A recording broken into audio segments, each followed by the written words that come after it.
How can you tell whether the security measure is effective?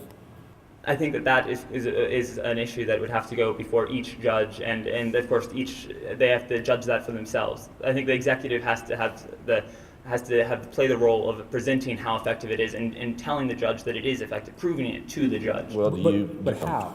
Well, one common argument, especially we can look at with surveillance cameras in Great Britain, one argument against the use of surveillance cameras is the fact that sometimes the crime statistics might show that that arrests have not necessarily gone up and crime has not necessarily gone down. So the use of statistics is a great way to show exactly how effective the security measure is. But are these surveillance cameras in public areas?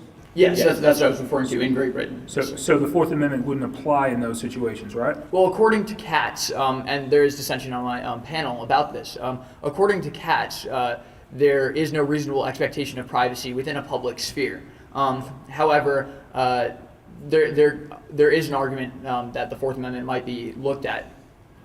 Did I hear you correctly to suggest that a plain view observation should require a warrant?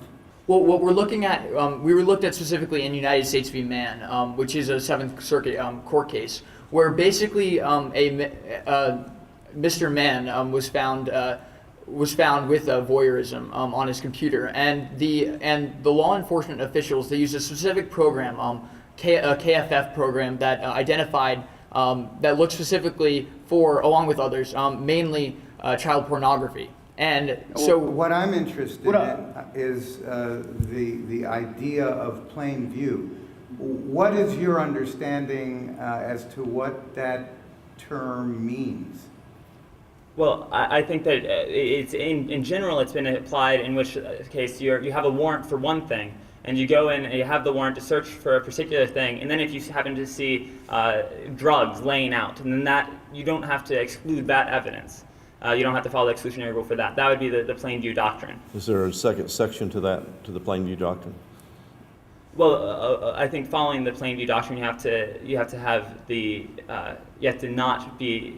you have to have the warrant in the first place. You have to be there lawfully. You have to be in the place lawfully in the first place. Isn't a corollary of the plain view doctrine that once the law enforcement officer is where he is and is entitled to be there by way of a search warrant that was lawfully issued, that whatever he sees or observes in plain view does not constitute a search in the constitutional sense? However, in searches... Isn't that right? Yes, sir. Well, if that's right, then how can one require the issuance of a warrant to support something that is not a search in the constitutional sense? Well, I think that the issue that we have with this specific case, and I think in cases surrounding this, is that I believe that the privacy was being inhibited upon because the officer used a program that was the majority of the files flagged were child pornography. It was used to find child pornography.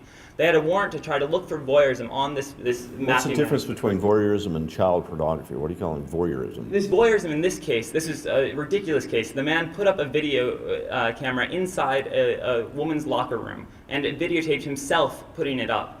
So they found this video camera. They searched for it. So they looked for video files.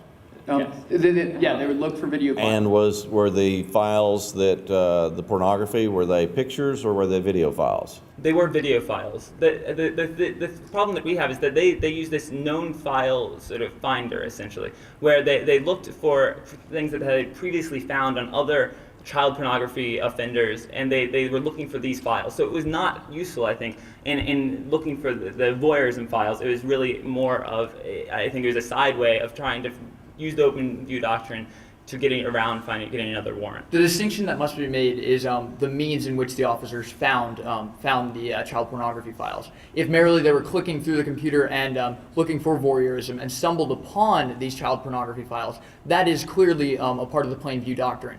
However, using the specific program to merely find the child pornography files is completely different. So you're suggesting that at least in the Mann case,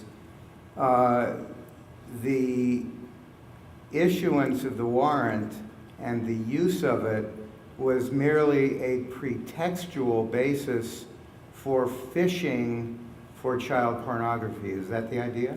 I wouldn't go so far, I think, to say that. I would argue that that was used and it should not have been used. This KFF filter. The police did end up using that. However, I think they were looking for voyeurism, but I think it was not really following the open fields doctrine. Pardon me, the plain view doctrine in this example. So- But it was effective, right? It was effective. However, as we said, that the amount of privacy and specifically the fact that it goes against the plain view doctrine as it is, we're saying that we would suggest that in other circumstances that they would look for a warrant instead.